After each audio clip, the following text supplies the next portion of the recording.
wassalamu ala rasulillah Sayyidina wa maulana Muhammad ibn Abdullah wa ala alihi wa sahabatihi wa mawalahu wa la khawla wa la quwata illa billah. Amma ba'du. Qala al-musannifu rahimahullahu ta'ala wa nafa'ani wa iyyakum bi ulumihi fid dharaini amin ya rabbal alamin.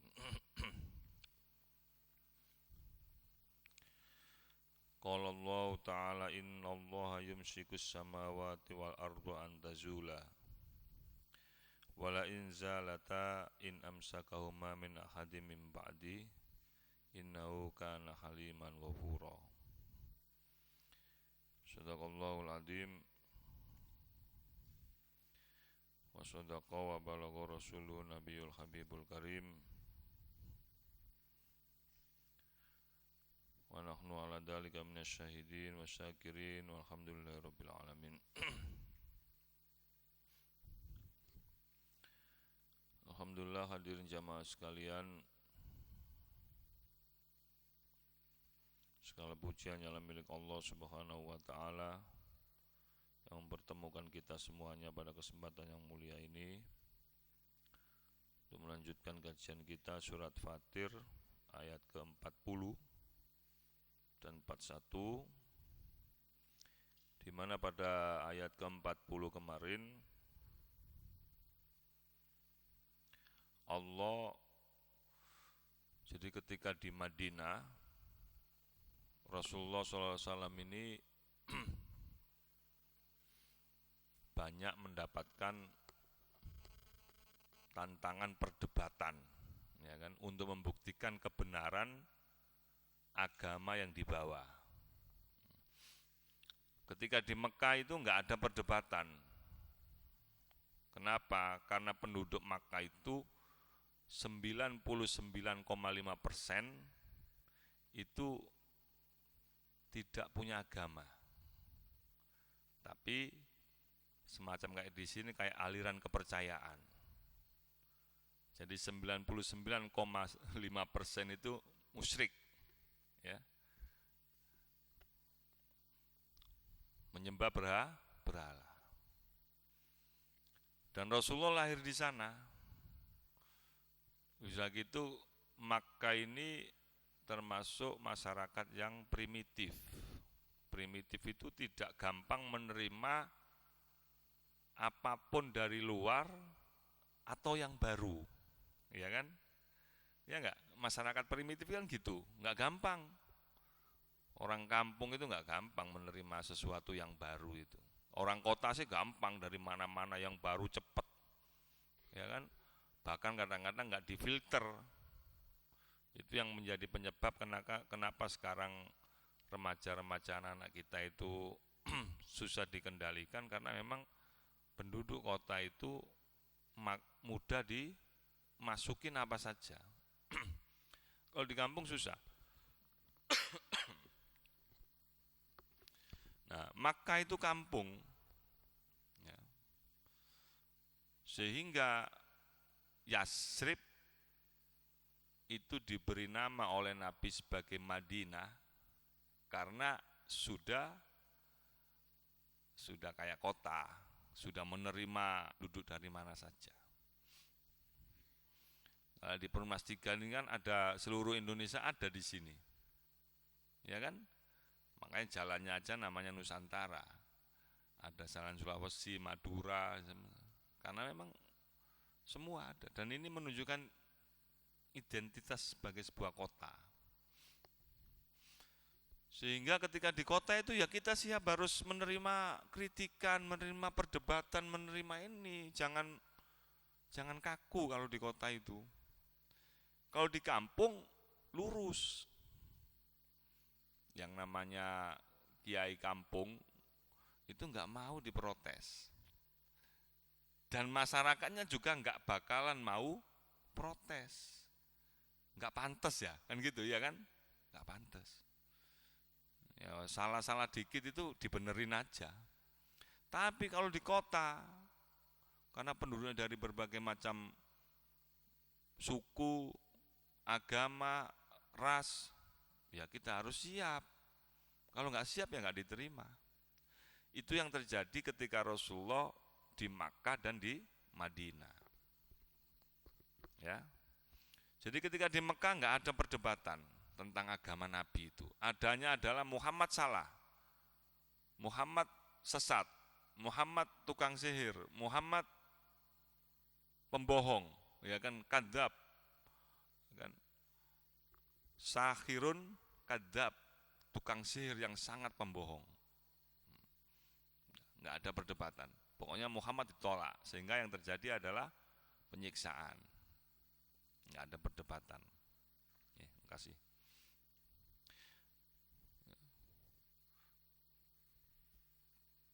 Orang-orang Madinah pun, orang-orang Yasrib saat itu pun nggak ada yang berani masuk ke Mekah itu. Masuk ke Mekah itu ketika musim haji saja. Itu pun ya sangat diawasi sekali sama penduduk Makkah. Nah, ketika Rasulullah di Madinah, Madinah itu sudah ada berbagai agama, berbagai suku, berbagai ras. Kalau di Makkah kan suku Quraisy saja yang paling dominan. Di Madinah itu ada agama Yahudi, ada agama Nasrani, ya kan? Agama Islam ini baru dibawa oleh Rasulullah. Makanya ketika Rasul datang banyak perdebatan. Dan Rasulullah menerima itu, diladeni. Sehingga seringkali ayat Al-Quran itu berbunyi kul, ya kan? Kul, apa artinya kul? Katakan, ya kan? Kul itu katakan, kalau kul itu makanlah.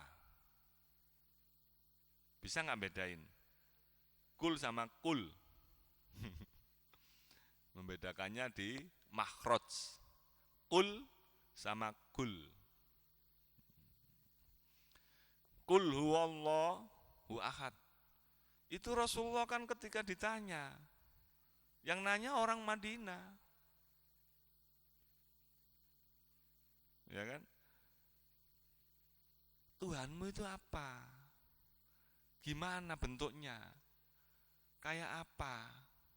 Ya kan? Walaupun lewat orang-orang Mekah, karena orang Mekah itu sudah Tuhannya Allah, tapi ada representasi dari Allah, yaitu berhala. Tuhanku kayak gini nih. Otomatis yang punya Tuhan yang paling gede, ya yang paling kaya, paling berkuasa, paling berwibawa saat itu.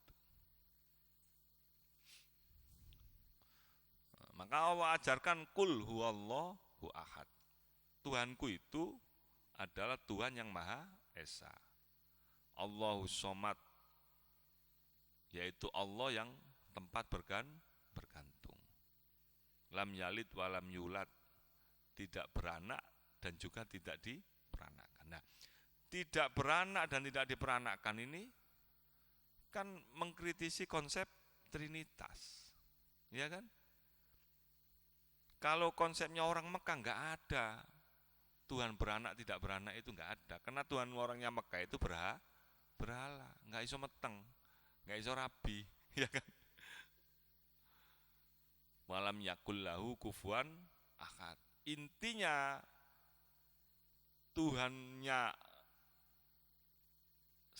Tuhanku, kata Nabi Muhammad, yang menurunkan wahyu kepadaku untuk disampaikan sebagai sebuah ajaran yang namanya Islam, itu adalah Tuhan yang tidak ada yang menyamai. Ya kan? Tidak ada satupun yang menyamai.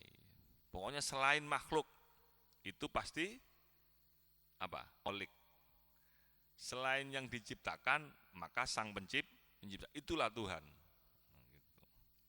Jadi nggak perlu diwujudkan. Makanya Tuhan itu di luar dimensi ruang dan waktu, karena tidak perlu digambarkan.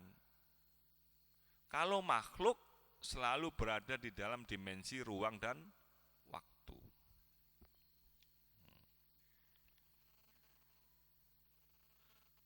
Orang-orang Mekah itu juga ini, orang-orang Madinah itu juga, ini kayak kayak agama saya, kan gitu.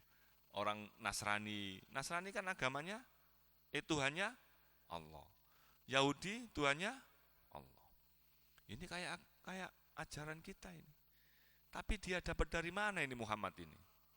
Muhammad itu kan orang Mekah, ya. Mekah itu karena masyarakatnya primitif, terisolir. Kalau di sini kayak orang-orang Badui, orang-orang Dayak pedalaman yang nggak gampang menerima orang luar. Ini Muhammad dapat dari mana ajaran ini? Kok ajarannya mirip seperti ajaran Nasrani dan Yahudi? Buktikan, buktinya apa? Kan gitu. Nah, maka Rasulullah kemudian itu Pak, kemudian mengatakan bahwa saya ini masih keturunan Ismail. Ismail itu anaknya Ibrahim. Nah, orang Yahudi, orang Nasrani ini nggak tahu cerita itu. Sehingga dia taunya Ibrahim itu punya istri cuma Sarah, yang punya anak Ishak. Ishak punya anak Yakub. Yakub inilah yang kemudian menurunkan Bani Israel. Yang kemudian dari Bani Israel ini lahirlah agama Yahudi dan agama Nasrani. Ini dari mana ini? Gak mungkin, gitu kan? Wah, akhirnya diteliti Pak, diteliti. Tapi sebenarnya kakeknya Rasulullah itu sudah punya firasat. Karena beliau ini dari dulu nadar dan punya keinginan besar supaya keturunannya ada yang jadi nabi.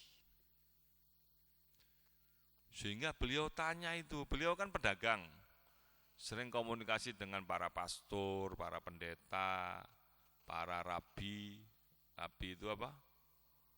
Rabi-rabi Yahudi itu loh.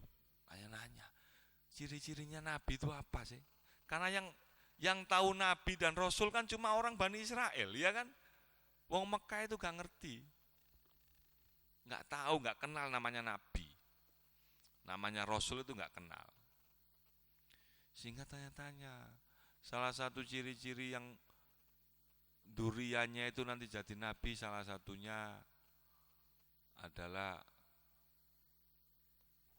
bisa mengungkap sumur Zam-Zam, bisa mengungkap Hijr Ismail.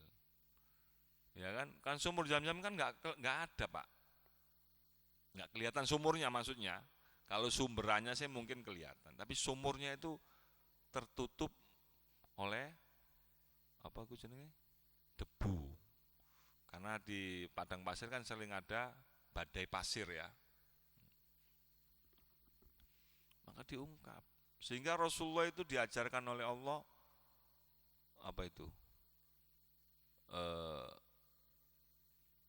inna awwala baitin wudi alin nasi lalladzi bi Bakkah. Nah, katakan Muhammad bahwa bangunan pertama kali yang ada di bumi itu di Mekah, yaitu berupa Ka'bah. Ciri-cirinya apa? Fihi ayatum bayyinatum maqamu Ibrahim. Ciri-cirinya di situ ada bekas jejak Nabi Ibrahim. Wah, orang Yahudi langsung membuktikan. Benar enggak itu?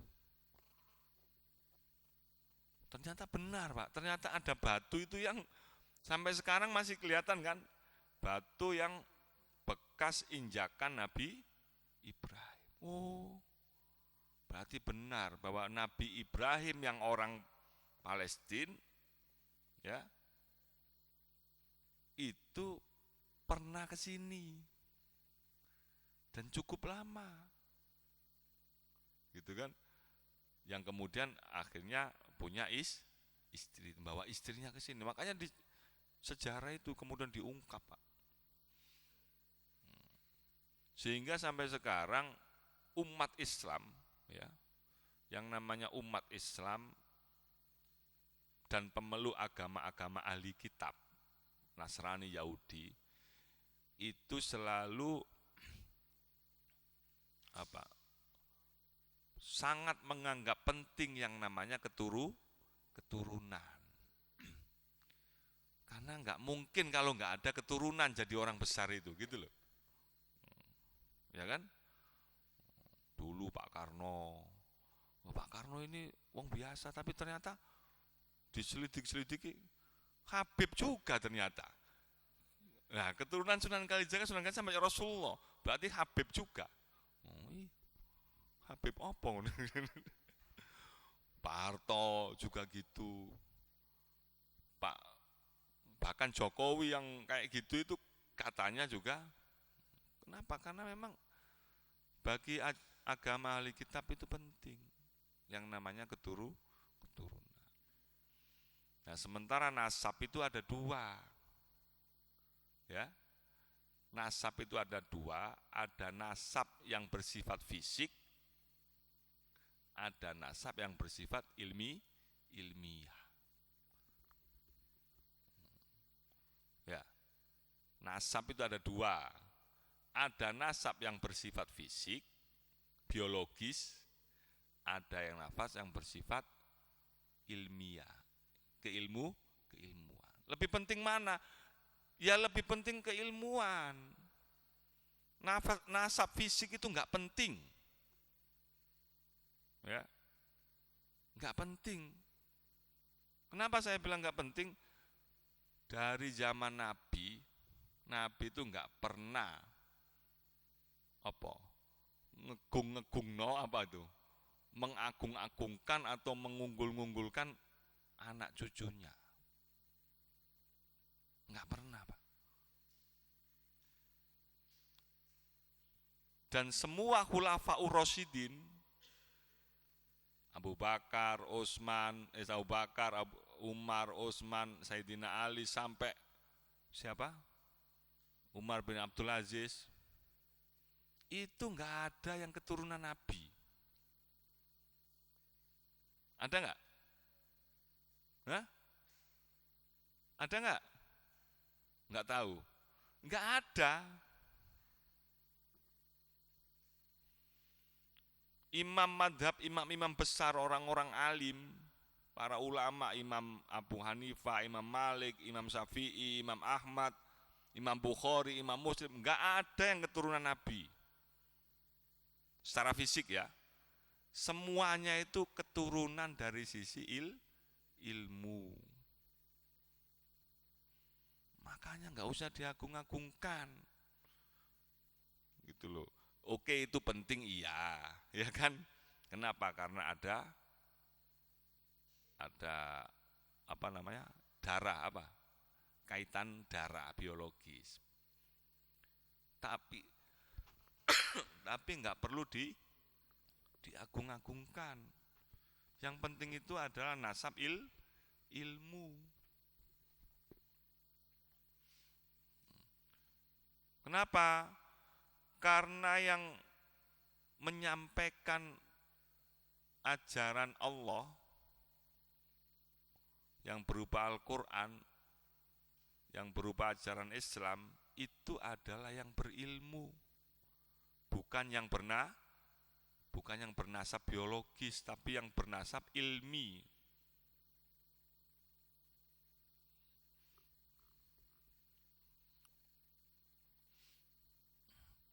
Makanya dulu zaman kerajaan sebelum Saudi Arabia, ya, ada pemimpin Haramain, pemimpin Mekah Madinah itu, pemimpin Arab itu sampai menghukum mati orang yang ngaku-ngaku keturunan Nabi. Karena akhirnya jadi fitnah, Pak. Hidungnya mancung dikit, ngaku Habib. Yang pesek bukan Habib. Kenapa? Karena Habib itu buat jualan, ya. Maka yang harus kita ikuti dzurriyyah Nabi, Habib, Sayyid yang berilmu. Yang nggak berilmu jangan diikutin, podo-podo, dagang minyak, dagang busana muslim di Sunan Ampel, di di mana Tanah Abang. Walaupun kita tetap diajarkan nggak boleh melecehkan atau menghina siapapun. Ya. Bahkan kita dianjurkan untuk menghormati siapapun, nggak pandang bulu apa itu keturunan Nabi atau tidak. Nah, salah satu perdebatan, dulu perdebatannya ilmiah, Pak, adalah terkait Tuhan, ya kan? Terkait Tuhan. Orang-orang Madinah itu nanya, Tuhanmu itu apa? Tadi dijawab, Qul huwallahu ahad, Allahu somad, lam yalid walam yulad, lam yakul lahu kufuwan ahad. Yang kemarin apa? Dijawab apa kemarin itu? Yang ayat sebelumnya. Innallaha alimu ghaibis samawati wal ard, innahu alimun bidzatis sudur. Huwallazi ja'alakum khalaifa fil ard, dan seterusnya. Nah, sekarang gantian Rasulullah diajarkan oleh Allah untuk tanya, Qul, katakan wahai Muhammad, aro'aitum, ya kan? Bagaimana pendapat kalian terhadap Tuhan-Tuhan yang kalian anggap sama dengan Allah, ya kan? Yang kalian sembah min dunillah, ya kan? Aruni madha khalaqu minal ardi am lahum syirkun fis samawat.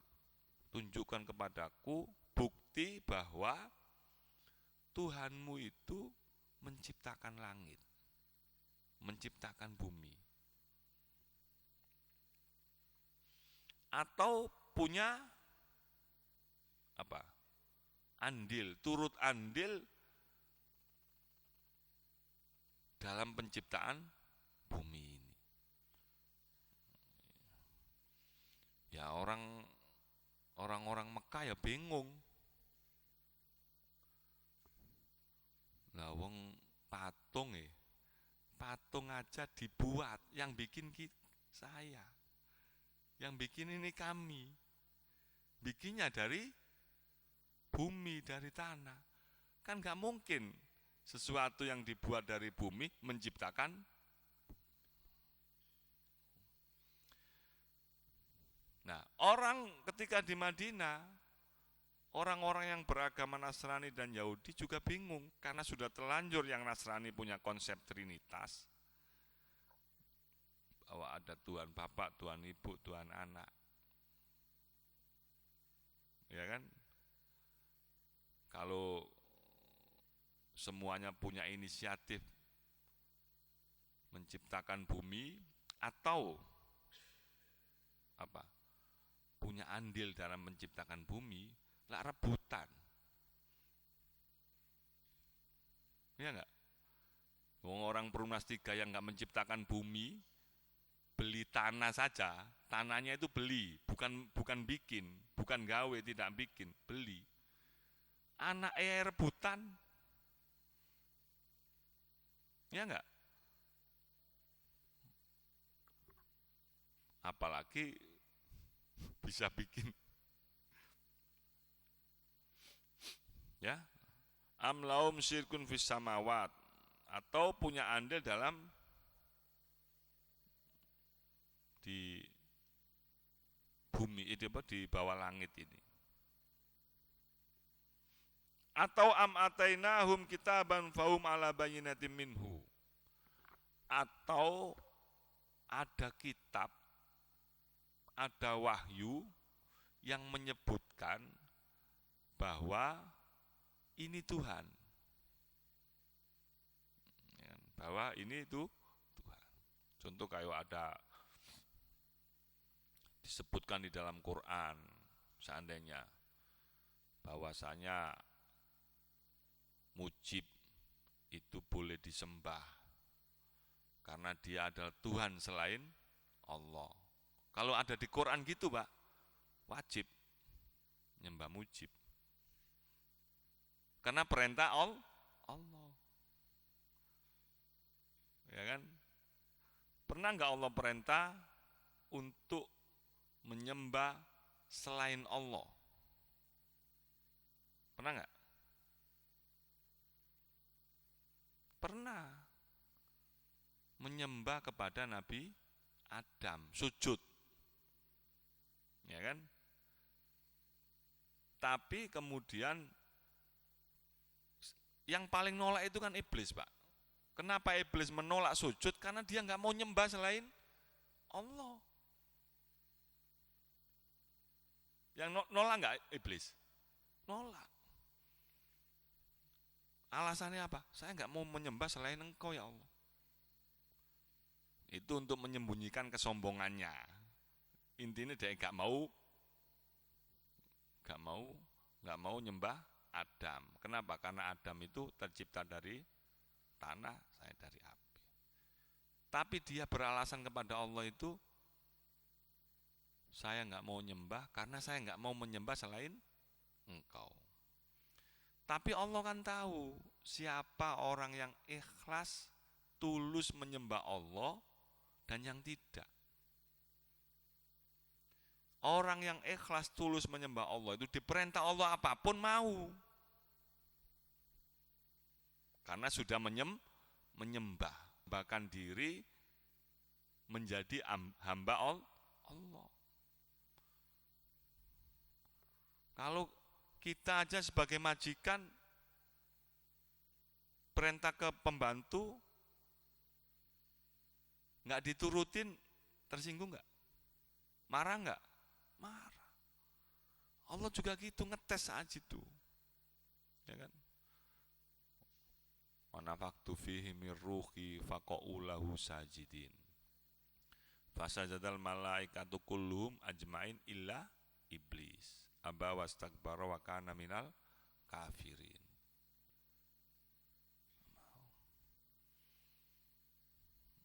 Makanya ya itu jadi pelajaran. Bahwa kita itu harus ikhlas.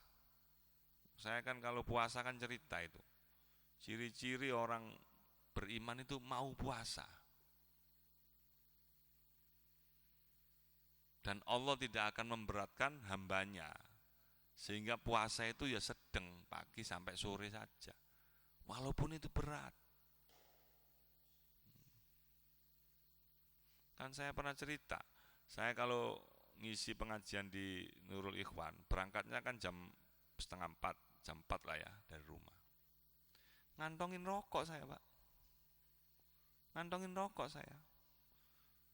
Dan saya itu nggak bisa nggak ngerokok biasanya, ngopi ngerokok siang sore itu. Tapi karena ini perintah Allah, saya jalanin nggak, ya kan? Itu ciri-ciri. Gitu. Makanya apapun yang perintah Allah, walaupun seringkali juga kadang-kadang perintah Allah itu menyakiti kita.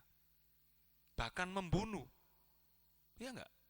Yang mati-mati syahid itu kan karena ada perintah Allah untuk mempertahankan. Kayak saudara-saudara kita di Palestina, semuanya mati syahid. Kenapa?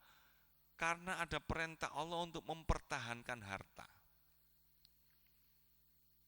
Jadi kita Pak, rumah kita dirampok orang, kita mempertahankan harta kita, ya kan? Mempertahankan harga diri kita, mati syahid.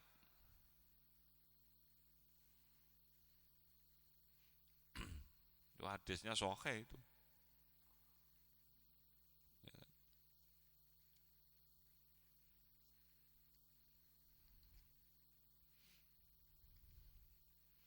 Nah, makanya itu ciri-ciri sehingga kita pun ya diperintah Allah mau. Kita nggak sujud kepada siapapun selain Allah, nggak pernah Pak kita. Puncaknya puncaknya kedekatan seorang hamba kepada Allah yang tidak akan dilakukan kepada selain Allah adalah sujud, meletakkan kepala di tanah. Pernah nggak kepada selain Allah? Nggak pernah. Padahal boleh-boleh saja. Yang penting tidak sujud penyembahan, tapi sujud penghormatan. Contoh seperti kepada orang tua, kita mencium kakinya, nggak salah. Karena bentuk ikram kita, penghormatan kita yang tertinggi kepada orang tua seperti itu. Kenapa kok kepada orang tua? Karena orang tualah yang menjadi wasilah kita bisa sholat, bisa ngaji, bisa puasa, bisa menyembah Allah. Kalau dulu sebelum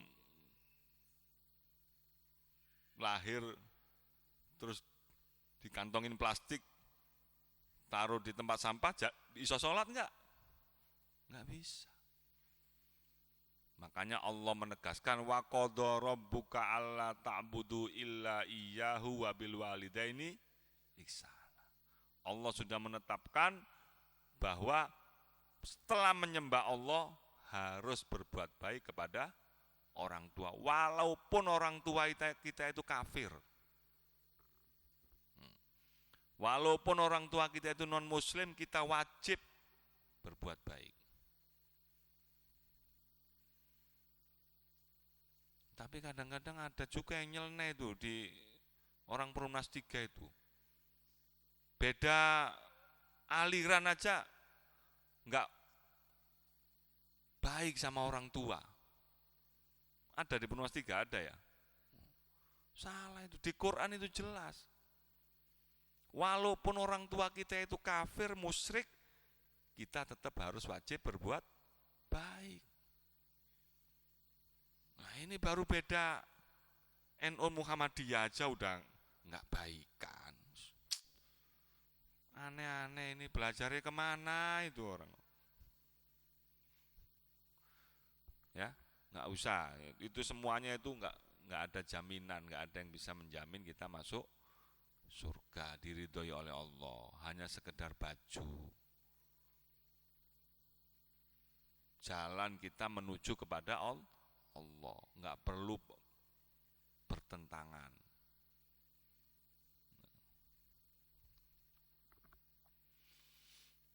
Bal iya'idud dhalimuna ba'duhum ba'don illa ghurura. Nah, sebaliknya orang-orang yang zalim itu satu sama lain memang menjanjikan penipuan, kebohongan. Akhirnya dibohong-bohongin.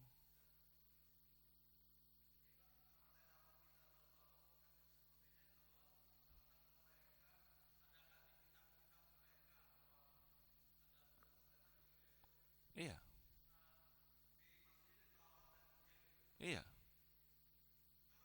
Enggak ada. Ya tanya aja. Sampai sekarang ditanya aja. Enggak ada. Jadi pandangan Trinitas pun, makanya saya kemarin kan sampaikan, sebenarnya konsep Trinitas dengan konsep kita Ahlussunnah wal Jamaah itu sama. Adanya wasilah. Ya kan? Kita ini kan punya wasilah, tawasul. Kita ini wajib menghormati Rasulullah karena Rasulullah lah yang membawa ajaran Islam kepada kita. Kita juga wajib menghormati para sahabat, para ulama tabi'in, tabi'in sampai kepada guru kita karena mereka lah yang menjadi perantara kita mengenal Allah. Ya. Konsep itu tadi sama sebenarnya. Mereka berterima kasih kepada anak, kepada ibu, karena inilah yang memperkenalkan. Bedanya cuma satu, mereka menyebut itu Tuhan. Udah itu. Menyamakan kedudukannya seperti kedudukan Tuhan. Sampai sekarang agama Yahudi itu kan monoteis. Agama yang hanya menyembah kepada Allah, itu agama Yahudi. Kalau yang Trinitas kan Nasrani. Sama. Cuma satu salahnya, menyamakan seperti itu Tuhan. Bahkan memanggil sebagai Tuhan. Itu aja. Makanya saya bilang, kita boleh nggak mengutuskan Nabi Muhammad? Wajib mengkultuskan Nabi Muhammad sesuai dengan makomnya Rasulullah di bawah setelah Allah. Ya.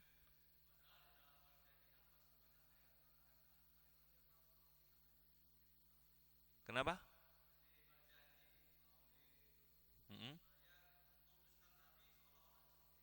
Mana? Anta Samsun, anta Badrun. Samsun itu ciptaan Tuhan. Iya enggak? Badrun bulan itu ciptaan Tuhan. Nabi masih disamakan seperti ciptaan Tuhan. Berarti bukan Tuhan.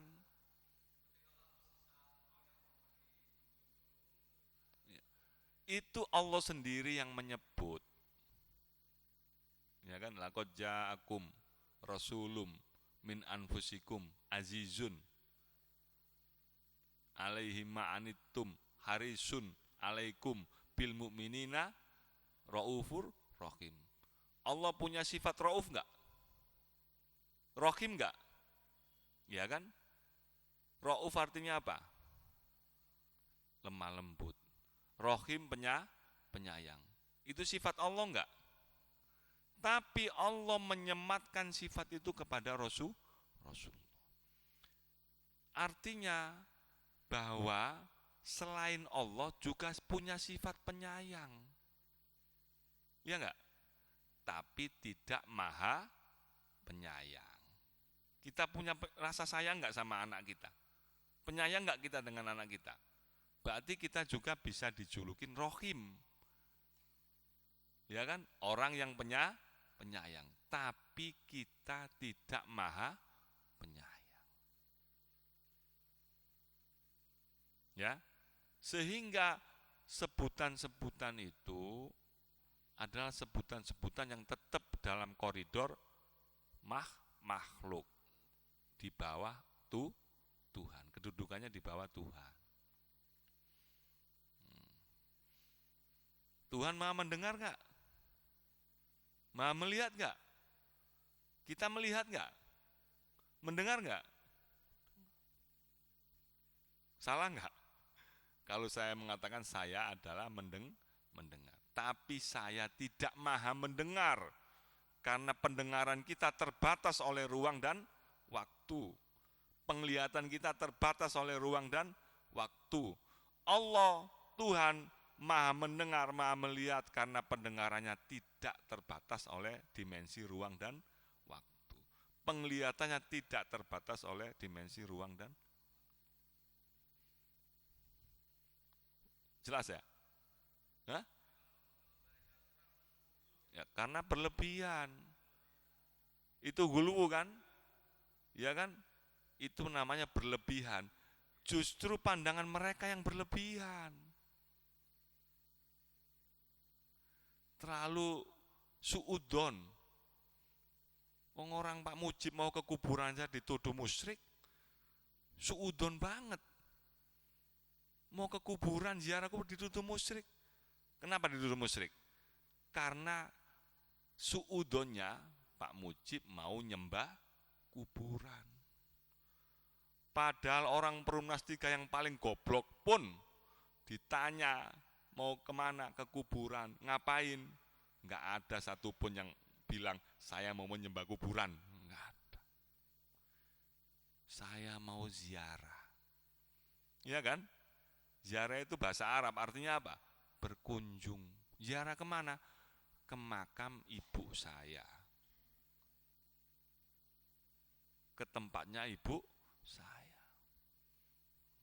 Artinya Islam itu mengajarkan bahwa orang beriman itu ada keterkaitan satu sama lain, tidak hanya di dunia saja, tapi sampai di akhirat. Sehingga perlu adanya yang namanya ziarah. Ya, Jadi makanya Ahlussunnah wal Jamaah itu cara berpikirnya moderat.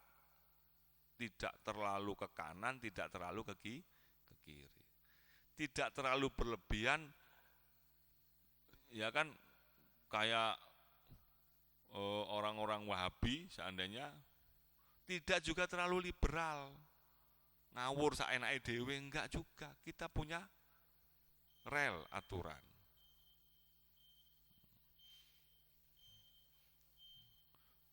Orang sholat di masjid aja katanya nyembah tembok, ya kan? Nah ini kan suudon namanya. Yang di belakang nyembah bokong, kan gitu katanya, ya enggak? Ada yang bilang gitu enggak? Ada. Itu orang Islam tuh nyembah tembok.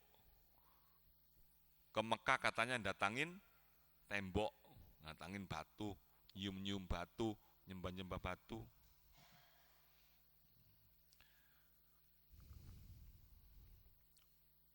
Ini kadang-kadang tafsir itu jelasin satu ayat aja